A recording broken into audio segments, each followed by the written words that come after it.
The CBS Radio Mystery Theater presents...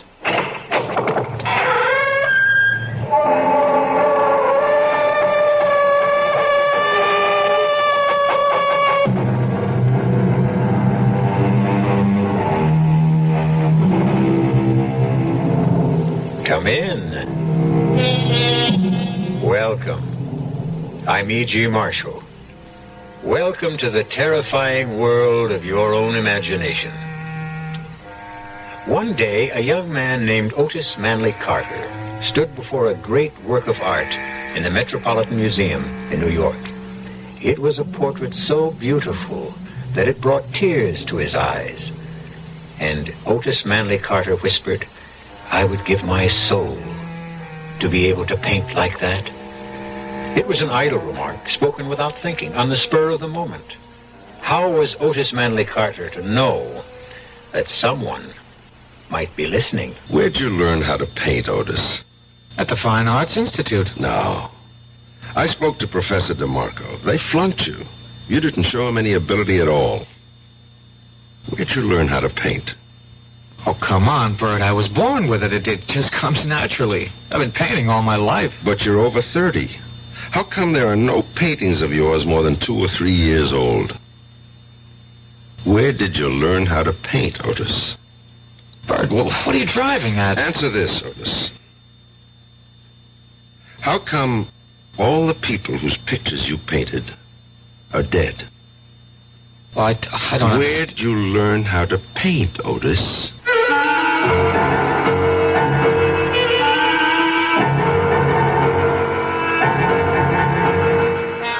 Our mystery drama, A Portrait of Death, was written especially for the Mystery Theater by Sam Dann and stars Nat Polen.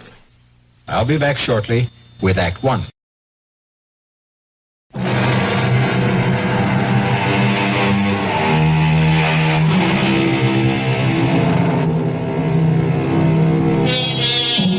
At the age of 30, Otis Manley Carter was hailed as the world's foremost living artist. He towered above his contemporaries. To describe his work, one had to compare it with the great masters of the past. No one, but no one, painting today could breathe life into a portrait to match Otis Manley Carter. And yet, just 1 week before his 31st birthday, Otis made the announcement that would stun the civilized world. He was finished with art. Never again would his brush touch paint to canvas. He would neither amplify his statement nor answer questions. He simply disappeared, and only 2 people in all the world knew the reason why.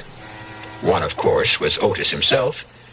The other was a detective on the New York City police force, Sergeant Bert Dennison. Bert! Bert, what are you doing? Just having a cup of coffee. We'll be late. Late? All I gotta do is put on my jacket, and that takes all of 15 seconds. Oh, I'm just so nervous. Why? Why?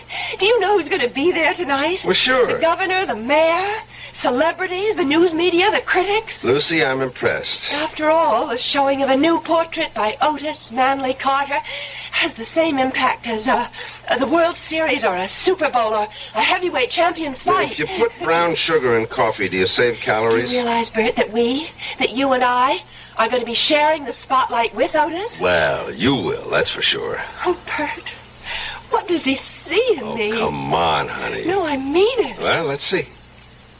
You're pretty. Well, I'm not beautiful. And you're smart. But I'm not brilliant. What can I tell you? He's an artist. All artists are crazy. But the most fascinating women in the world are ready to throw themselves at his feet. Sis, you're pretty fascinating yourself.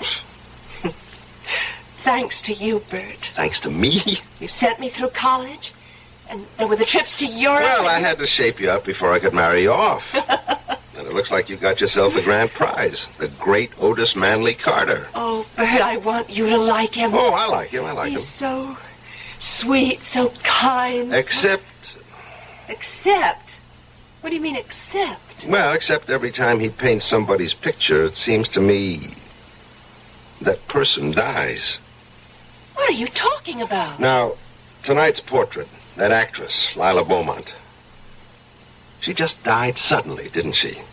But what does that have to do And with... in the last 5 years, he painted 4 other women. Not one of those women is alive today. Did you know that? No, I didn't know that. May I ask you how you knew that? I checked Mr. Otis Carter out. World-famous artist or not, I ran him through the ringer. Do you mean you actually investigated Do you Otis? think I'd let you marry him if I didn't? Oh, honestly, I don't know anyone who lives his job 24 hours a day.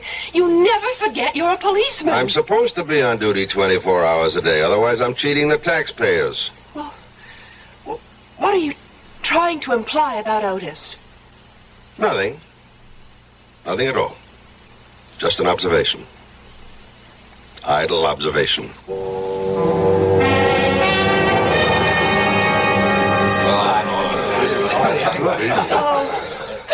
Otis, darling. You're having a triumph. It's a fantastic success. Well, what did you think of the painting, Bert? It's a good picture. Oh, listen to him, a good picture.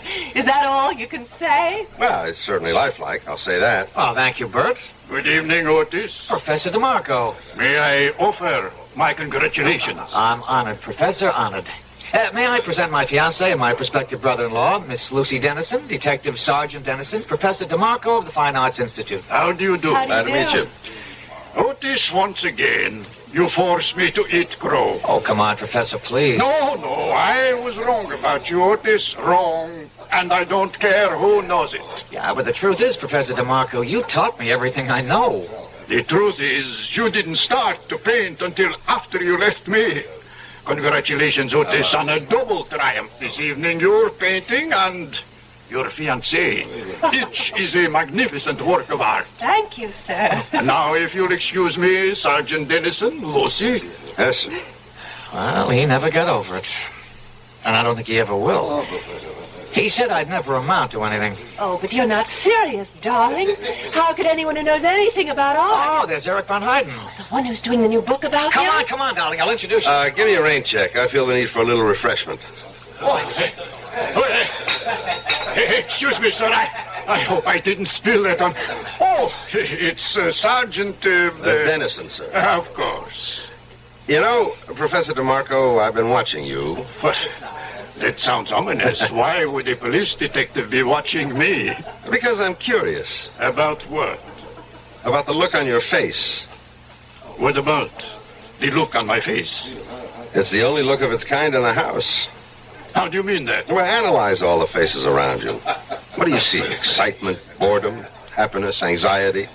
And what's my look? I would say puzzlement. Actually, you look completely confused. I suppose I am. I still can't understand what happened. Otis was my student at the Institute. And you said he'd never amount to anything. I did.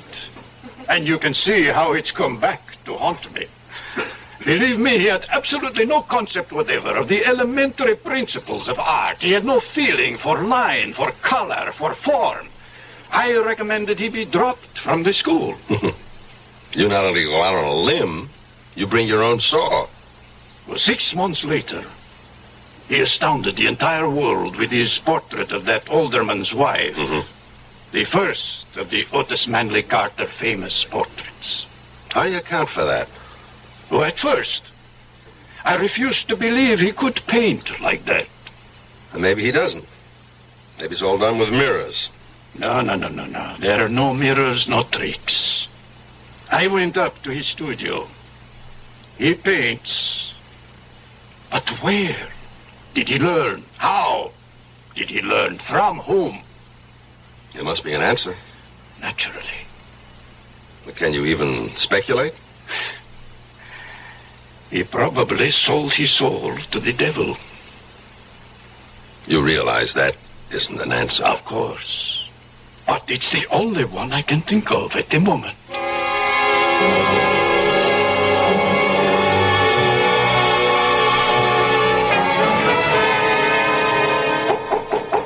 Come in. Hello there, Otis. Hope I'm not disturbing you. No, I was about to take a break. Coffee? Oh, sure. That was quite a bash last night, huh? Necessary evil. Yeah, you seem to enjoy it. But that's why it's an evil. It turns your head and wastes your time and keeps you from doing your job, which for me is to paint. Where did you learn to paint, Otis? At the Fine Arts Institute. Do you take sugar? Yeah, one lump thing out there. I don't think you learned how to paint at the Institute, Otis. Milk? Yeah, sure. All righty. Professor DeMarco and I had a long talk about you last night. He thought you were a lost cause. Well, he did. And I suppose I was for a while. So, how did the ugly duckling turn into a swan? Well, some people are slow learners. DeMarco claims you just didn't have it. No, he was wrong. I always had it, but it was only in my mind. I was showing him nothing but meaningless blobs and dabs. They had to drop me from the school. Mm-hmm. Where did you study after that? Nowhere. I just went to the museum every day. That's all? That's all. And then, one morning I was looking at some of the old masters, just worshipping at the shrine, as it were, and wishing and hoping and praying that one day I, too, could... Well, the most remarkable thing happened. Yes? Well, suddenly everything that Professor DeMarco had ever tried to teach me just began to make sense. No, it was more than that. It all became a part of the way I feel and the way I think and the way I see. I was trembling all over. What did you do? I went home, picked up my brushes, and from that day on, I was a painter. Just like that? Well, in psychology, there is such a thing as the delayed reaction. Yeah, I know. Bert, Lucy and I want you to join us for dinner tonight, I never refuse an invitation to dinner. Otis, your latest portrait of Lila Beaumont. Poor Lila. She never really saw it. She died the day it was finished. What did she die of? I don't know, Bert. I don't think anybody does.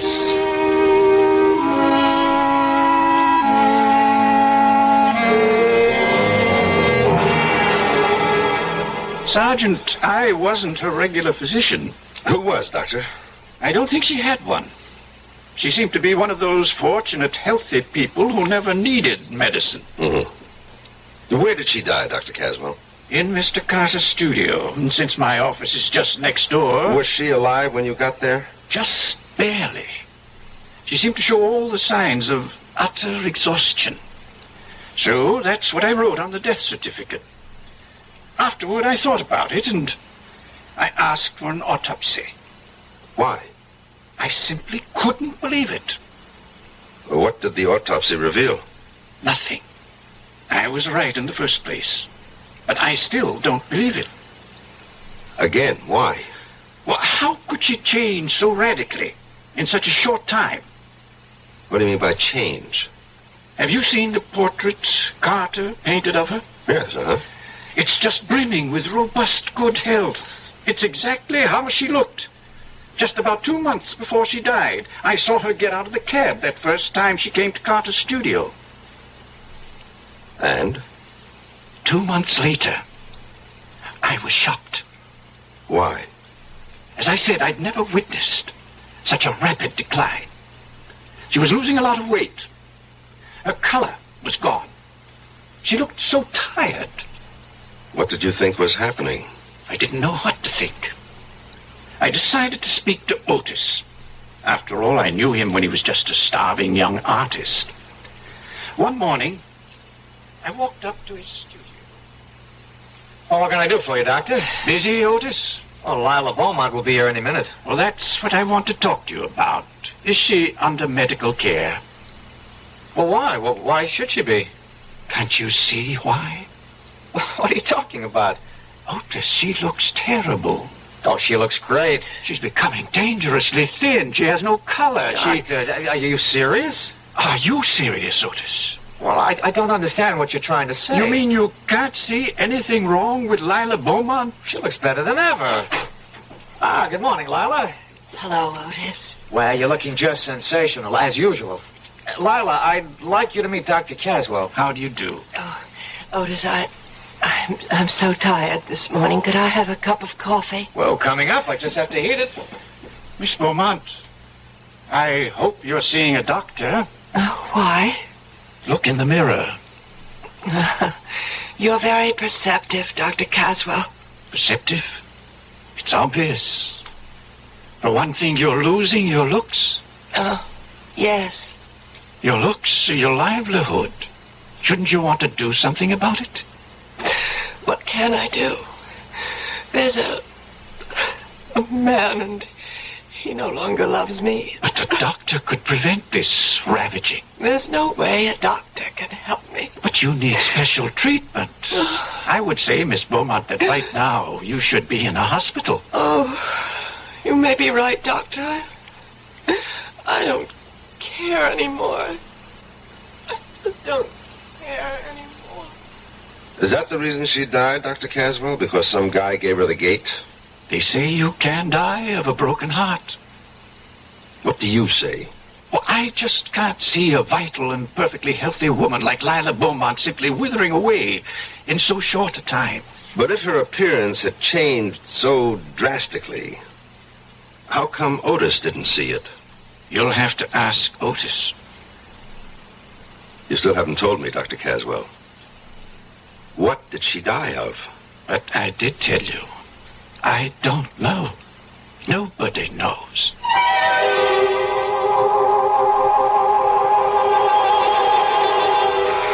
Well, what did she die of? And what, if anything, can it have to do with Otis Manley Carter? Detective Sergeant Dennison has a nagging, indefinable feeling. That's just the trouble.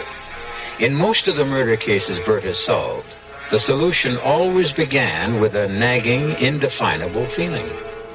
We'll see where this feeling leads when I return shortly with Act 2.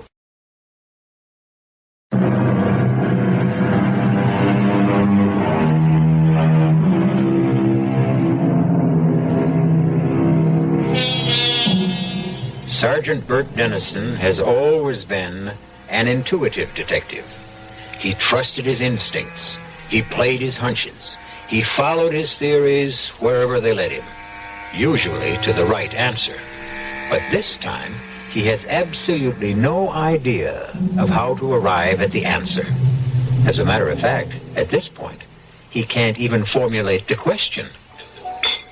You really should skip dessert, Bert. I'll only have one helping. Well, do you want to tell him, Lucy? No, darling, I think you should be the one. Somebody's supposed to tell me something?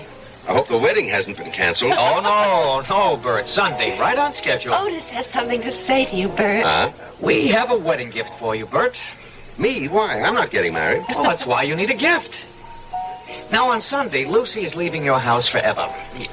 Ooh, that sounds kind of stuffy, doesn't it? Keep going, darling. You're doing fine. And so, therefore, to make sure you never forget what she looks How like... can I forget what she Please, looks like? Bert, don't interrupt. We decided that I would paint a portrait of Lucy and present it to you. Isn't that wonderful? Can you imagine that you're going to own an original Otis Manley Carter? Yeah, but, Well, what is it? well, these things are valuable. You just can't Oh, afford $1 million couldn't buy all the wonderful things you did for your sister, and I'm grateful. Bert, what's on your mind? Well, isn't it bad luck for an artist to paint a picture of his own wife? Oh, now, where did you ever hear that? They all did it. Bert, something is bothering you. Yeah, well, I might as well say it. I don't want to hurt your feelings, but I couldn't accept the gift. Bert! Why? I just can't explain it. Otis, you want to give me a gift I'd really like? Of course. Well, just promise me you'll never paint a picture of Lucy. Never. Now, what kind of I'm nonsense... asking him, Lucy. What about it, Otis? Well, one of the reasons I'm marrying her is so that I can always have her near me, so that I can always capture those fantastic expressions and moods. Oh, really? I thought you fell in love with my mind. Yeah, I did. I did. It's your mind that gives animation and meaning. What about it, Otis? I wish you'd tell me why. I wish I could. But I don't think I can. How about it, Otis? Will you promise? All right, Bert. I promise.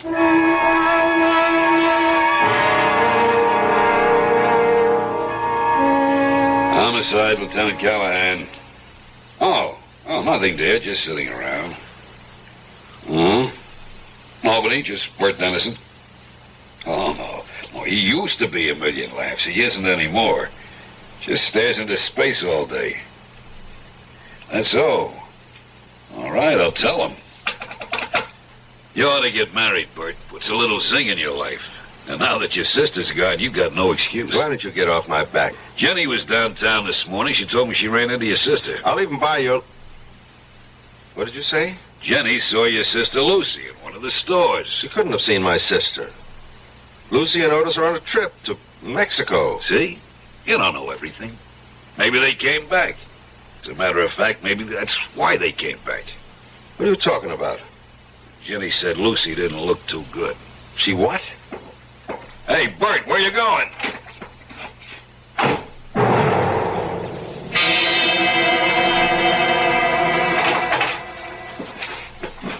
Bert!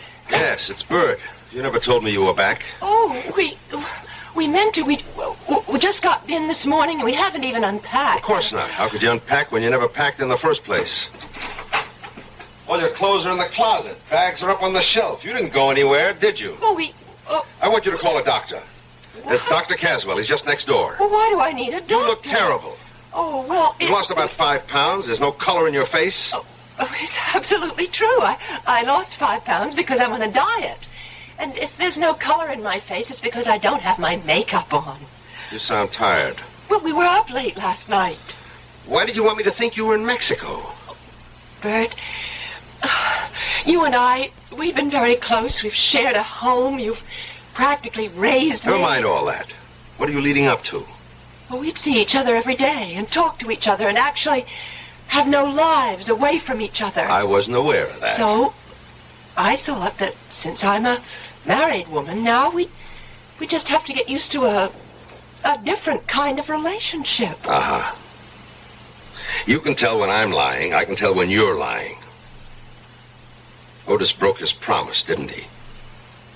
What promise? His promise never to paint your picture. Well, how can you say that? Why don't I ask him? You can't ask him. He isn't home. All right, I'll wait. But he may be gone all day. Who rang the bell just before? Oh. Hi, Bert. How are you? Just fine. Just fine. You've been painting, I see. Anyone I know? Well, I haven't been painting exactly. I've been cleaning brushes, things like that. You know, chores. Why don't we go inside and see? Bert, if you walk into that studio, I'll never talk to you again as long as I live. If I don't walk into that studio, you'll be dead in a month. Bert! Oh, Bert, we've wanted so much for you to have a portrait of me. Yeah, so I see. No, not yet. You don't see. It's nowhere near finished, but you can just sense what it's going to be like. Bert, it's going to be my finest work because it's for you. Oh, darling, don't be unreasonable. Can't finish that painting, Otis. Tell me why. Why? Otis. For some reason, you kill the people you paint. Don't interrupt me. It's not easy to say this. And I can imagine what it must sound like, but... Otis, you've painted the portraits of 5 women. Every one of them is dead. But that has nothing to do with Each one died on the day you finished the portrait. Bert, have you any idea what you're saying? I know what I'm saying. And it gets worse. But it's true. What's true? Otis, the truth is you're not a painter. How can you Please, say that? this isn't easy, sis. Just thank God that we're 3 people who love each other and can solve our problem together. Bert, how can you say I'm not an artist? DeMarco said you had absolutely no talent. DeMarco? He's a jealous old fraud. But he's right. When you came to him, you had absolutely no ability, no talent. How do you account for the fact that I create You so don't many... paint, Otis. Bert. Hear me out, please.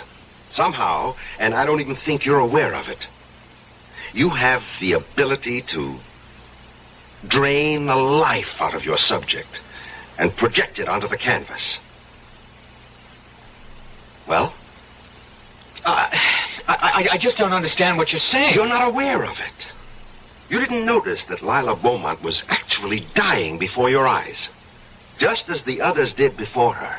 Bert, tell me this is a joke. No, it isn't a joke. Look at Lucy, Otis. She doesn't look ill.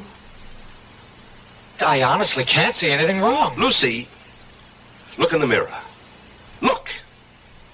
And then tell me there's nothing wrong with you. I don't have to look. I know. Then what I have been saying... It's just that... Well, I've been worried. About what? About Otis. Darling, why? Oh, I'm afraid one day you'll get tired of me. Lucy. There's so many women who are after you. But you're the only woman I want. You know that. Yes, I know. But sometimes I can't sleep at night, and that's the reason that I'm not looking my best. No. The painting's the reason. And, Otis, you must promise to destroy that painting. I can't do that. Then I will. Bert, put down that knife. Take your hand off me, Otis. Bert, don't hit him. I won't let you destroy my painting. And I won't let you kill my sister. Otis! Bert! Lucy, stop him!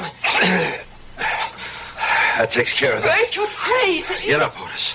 I didn't hit you that hard. Look at what you did to my painting. Do you know what you've done? Yes, I destroyed the canvas.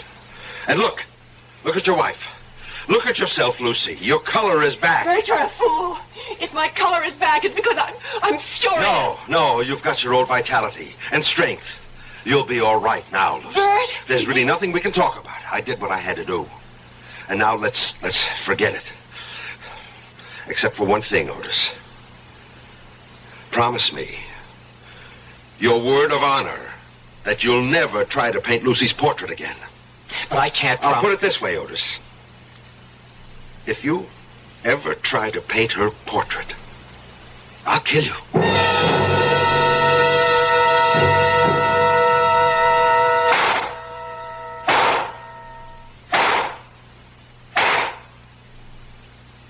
Hi, Bert. Callahan? Thought I'd find you down here in the range. Good cluster, except for that one shot off to the left. Probably a faulty cartridge. Sure, it's never the shooter, it's always the show. What is it you're getting out of your system tonight? Nothing at all.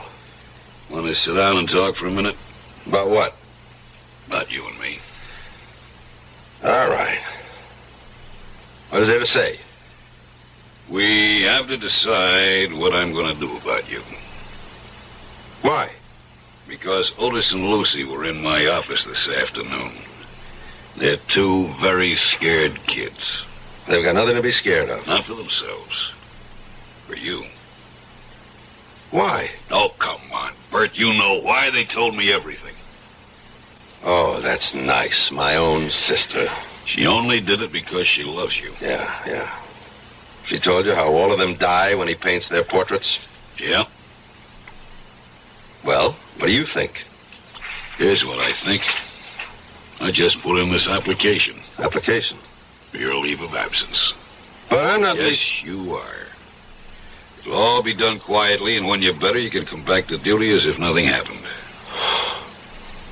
Where am I supposed to go? There's a private sanitarium. Absolutely the top doctor. Callahan, I'm not crazy. Of course not. You just got this temporary little quirk. What? And it can be ironed out easily. Subconsciously, I guess you just miss not having Lucy around the house. Well, thanks for everything, but I'm not going. In light of what happened in the studio this morning, I'm afraid your choices are limited. Callahan! Is it the quiet, private sanitarium, or do we have to put you into the city hospital for observation? Callahan, what are you telling me? I'm telling you to hand over your revolver.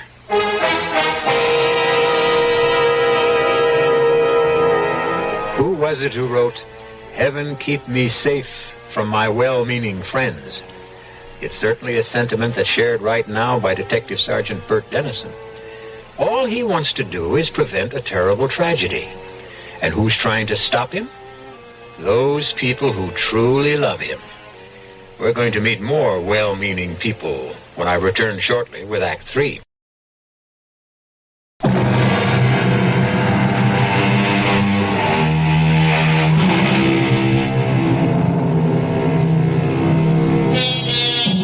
The best mirror is the face of an old friend. Sergeant Dennison stares at Lieutenant Callahan. Stares at the look on Callahan's face. It's a strange look. A look that's a mixture of pity, concern, and fear. And suddenly Dennison realizes that this must be the same look that showed so often when he knew he had to arrest a suspect who might turn out to be criminally insane. I have to have your service revolver, Bert. Want to put the cuffs on me too, Callahan? Cut it out. Why not? It's a pinch, isn't it? It's nothing of the sort, and you know it. Now, look. Let's go to your apartment, pick up some stuff, and I'll drive you to this place myself. Tell me something. Tell me something, Callahan.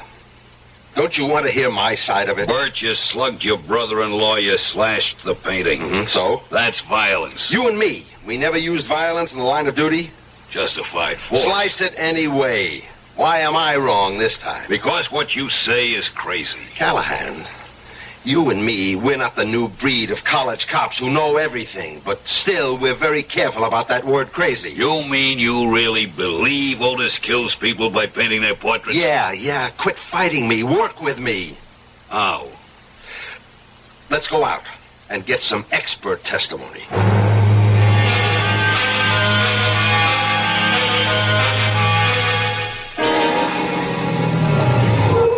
What's here? This is the doctor who attended Lila Beaumont just before she died. And he's completely stumped by the whole thing. Yes, I was dissatisfied with the cause of death. Dr. Caswell, you said you didn't believe she could change so radically in so short a time. I did say that. You also said you couldn't see how a splendid physical specimen like Lila Beaumont could just wither away. Yes, I remember. I did say that, too. And even though you signed a death certificate which listed exhaustion as the cause of death, nobody really knew what she did die of. Well, I've since come to believe that she really could have died of exhaustion. But you said... Exhaustion, plus loss of the will to live. But you were convinced there was a mysterious cause. I didn't use that word.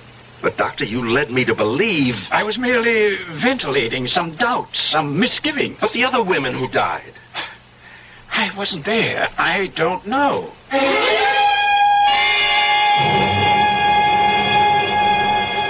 You told me, Professor DeMarco, that Otis had no concept of the basic principles of art. I did. No feeling for line, form, color. I think I said something like that. And since those things can't be learned, there was no way he could become a painter. Oh, it's a relative thing. Well, you even went so far as to say the only way he could have learned them was if he'd sold his soul to the devil. That was a figure of speech. He never did learn to be a painter. Something happened. He found a way, or was given a way, who knows, to draw the vital essence from a living thing and put it on canvas. I don't think I could agree with... I can prove it. Look at everything he's done. He's never painted an inanimate object, just the face, the body, but no clothes, no furniture, no jewels, no decorations. I'm sorry if I gave you the wrong impression. Maybe I was jealous. Jealous of what? You said he had no talent. Maybe that was a lie I told myself. Maybe I resented his youth, his promise. After all, I never fulfilled mine. Yeah, sure. And besides, you really don't want to be remembered as the art teacher who flunked Otis Manley Carter. I guess that's the simple answer. I wish there were such a thing as a simple answer.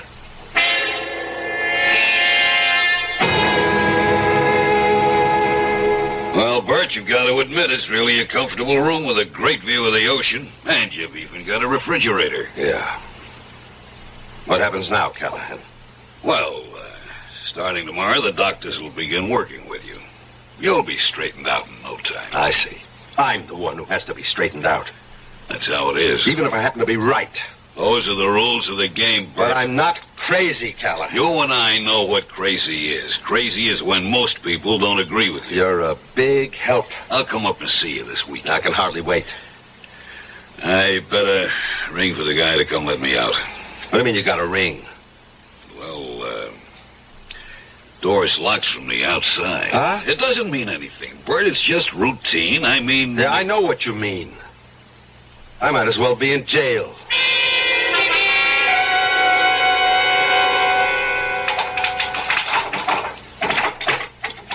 You wanted something, Sergeant? Yeah, Jerry.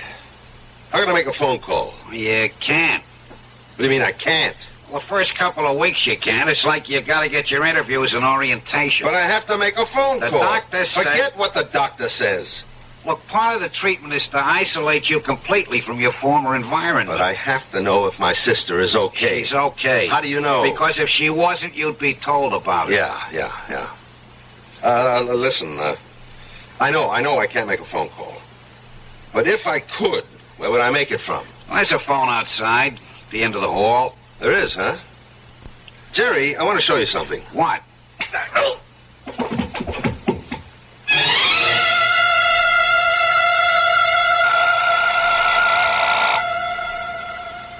Come on, Lucy. Answer it. Hello? Lucy. What? Lucy. Yes, I'm Lucy. Who's this? It's me, Bert. Who? Bert. No, Bert isn't here. Could you call back later? Lucy. Oh, my good Lord.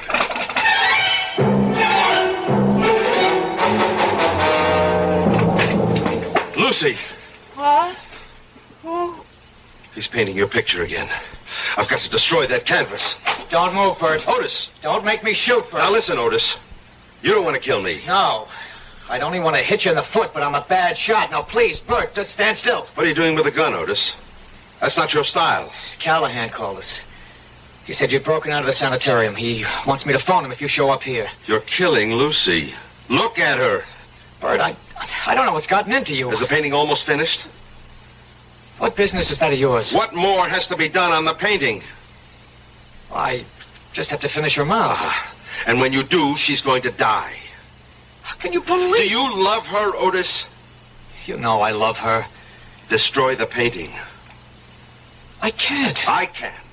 I'm warning you, Bert. I'm going to walk into your studio, and I'm going to destroy that painting. You take one step and I'll shoot you. I'll just have to take the chance. I've still got 5 bullets in the gun. All of them can't miss. Otis, look at Lucy.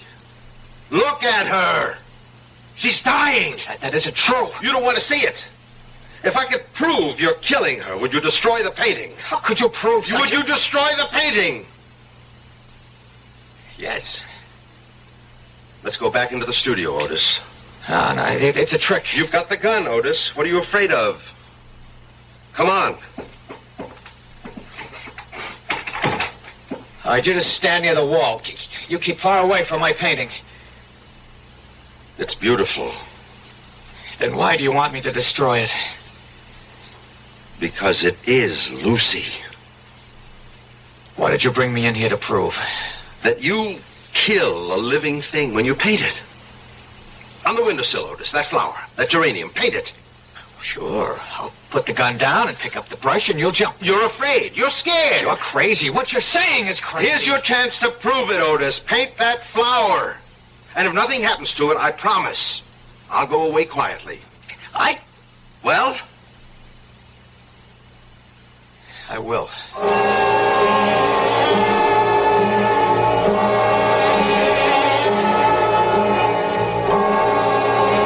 Now there. It's a quick sketch. How do you like it? It's beautiful. All right, now look at the windowsill. Look at the geranium. Go on, look at the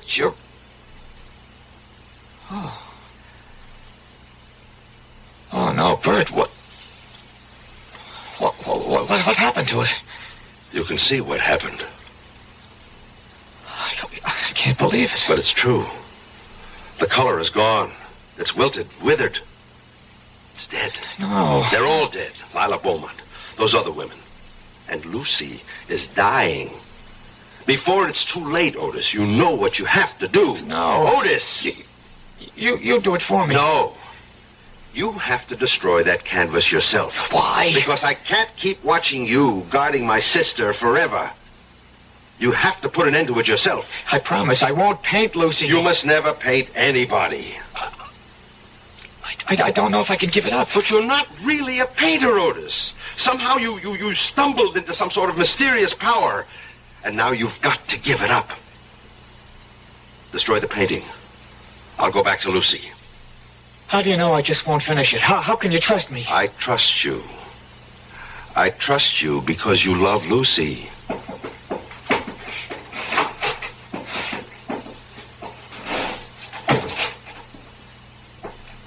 Lucy? Lucy. Hmm? Who is Lucy. it?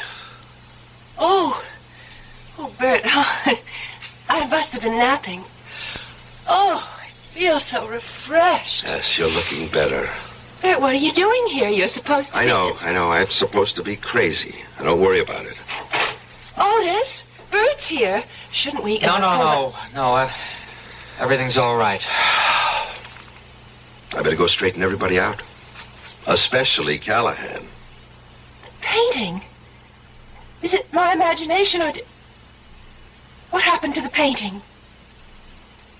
I, decided to give it up.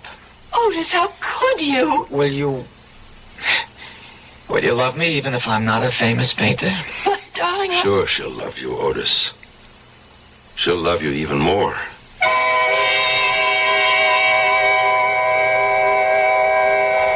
She'll love you even more. There's a lot of truth to that, Otis. A woman in love with a famous man has a problem.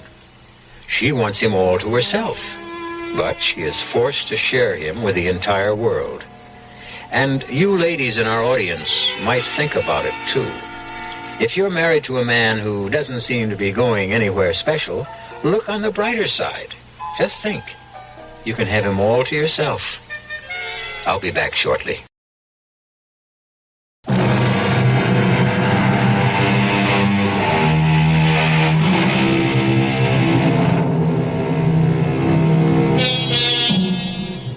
What killed those women?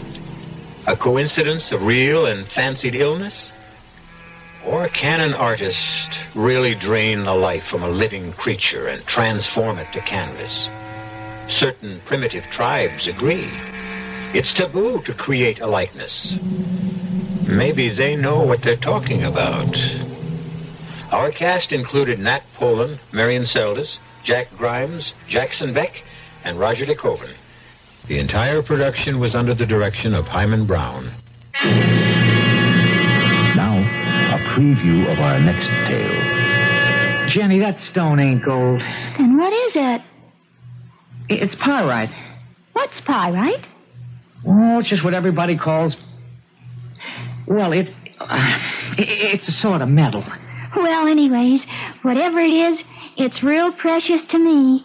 It's my lucky charm. Well, that's why you better not let Pa know what you think about it. Why? He cares about gambling more than he cares about anything, and all gamblers are real superstitious.